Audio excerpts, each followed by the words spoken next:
Welcome to #SKLogs. இந்த வீடியோவில் நம்ம மந்த்ராலயமில் இருக்க ராகவேந்திர சாமியோட கோயிலெல்லாம் பார்க்க போகிறோம். மந்த்ராலயம் ரயில்வே ஸ்டேஷனில் இருந்து நிறைய ஆட்டோஸ் வந்து ராகவேந்திர சாமி கோயிலுக்கு வரும். ஸோ நம்மளை கூட்டிட்டு வந்து இந்த ஆர்ச்சாண்ட எல்லா ஆட்டோஸும் இறக்கி விட்டுருவாங்க. ஸோ இந்த ஆர்ச்சிலேருந்து ஒரு 5 மினிட்ஸ் நடந்து போனோம்னா ராகவேந்திர சாமி கோயிலுக்கு போயிடலாம்.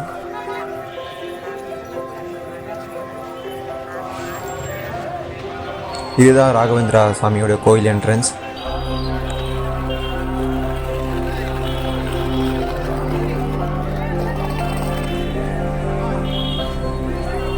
இங்கே பார்க்கவே பயங்கர பிரம்மாண்டமாக இருக்குது.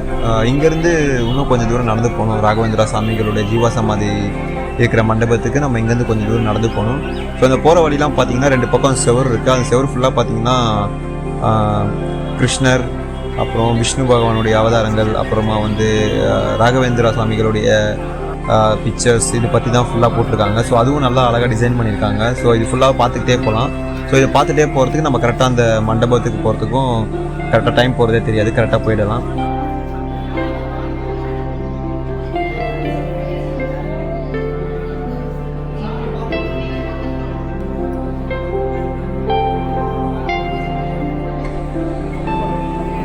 இதுதான் ராகவேந்திரா சாமியுடைய ஜீவசமாதி இருக்க மண்டபம். மேலே ஃபுல்லாக பார்த்தீங்கன்னா கோல்டு பிளேட்டில் கவர் பண்ணியிருப்பாங்க. இந்த சைடில் ஒரு லைன் போவோம். இந்த லைனில் தான் நம்ம உள்ளே போய் அவரோட ஜீவசமாதியை வணங்கிட்டு வரணும்.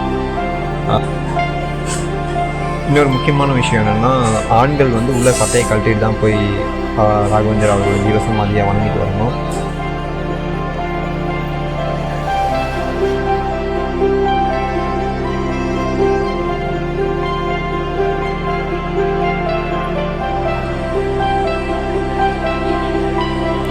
அப்படியே லெஃப்ட் ஹேண்ட் சைடில் பார்த்தோம்னா துலாபாரம் இருக்கும். அதாவது குழந்தைய வந்து இடைக்கடை போடணும்னு வேண்டிக்கிட்டவங்களாம் இங்கே வந்து போடலாம். ஸோ துலாபாரமும் இருக்குது லெஃப்ட் ஹேண்ட் சைடில்.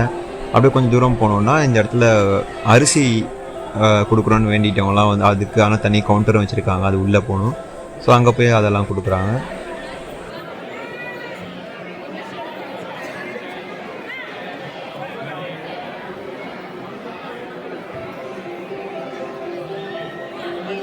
மண்டபம் நம்ம சுற்றி வரும்போது பார்த்தோம்னாலே தெரியும், மேலே ஃபுல்லாக LED ஸ்க்ரீன்ஸ் வச்சுருப்பாங்க அங்கங்கே.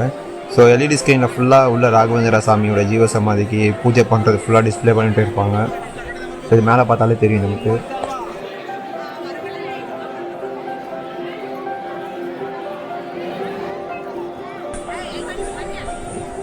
ஸோ நம்ம சாமி கும்பிட்டுட்டு வெளியில் வந்து அந்த மண்டபத்தை சுற்றி வரும்போது பார்த்திங்கன்னா சைடில் ஃபுல்லாக கண்ணாடி ரூம் இருக்கும். இந்த கண்ணாடி ரூமில் ஃபுல்லாக ராகவேந்திர சாமிகளோட சிலைகள், அப்போ நடராஜரோட சிலைகள், அப்புறமா அந்த மண்டபத்துடைய ப்ளூ பிரிண்ட் அந்த மாதிரி நிறைய வச்சுருப்பாங்க. ஸோ அதெல்லாம் நம்ம பார்க்குறதுக்கு டிஸ்பிளே பண்ணி வச்சுருப்பாங்க.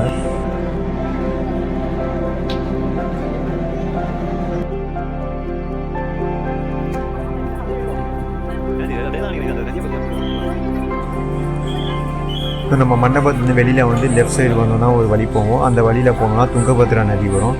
ஸோ இந்த நதி தான் ராகவேந்திர சாமிகள் ஜீவசமாதி அடைகிற நேரத்தில் அவருடைய சீடர் அப்பண்ணா வந்து ராகவேந்திர சாமியை பார்க்க வரும்போது அவருக்கு வழிவிட்ட நதி அப்படின்னு சொல்கிறாங்க. ஸோ இந்த நதி தான் அந்த நதி. நம்ம அந்த என்ட்ரன்ஸ் வந்து லெஃப்ட் சைடில் வந்தோம்னாலே இந்த நதிக்கு வந்துடலாம்.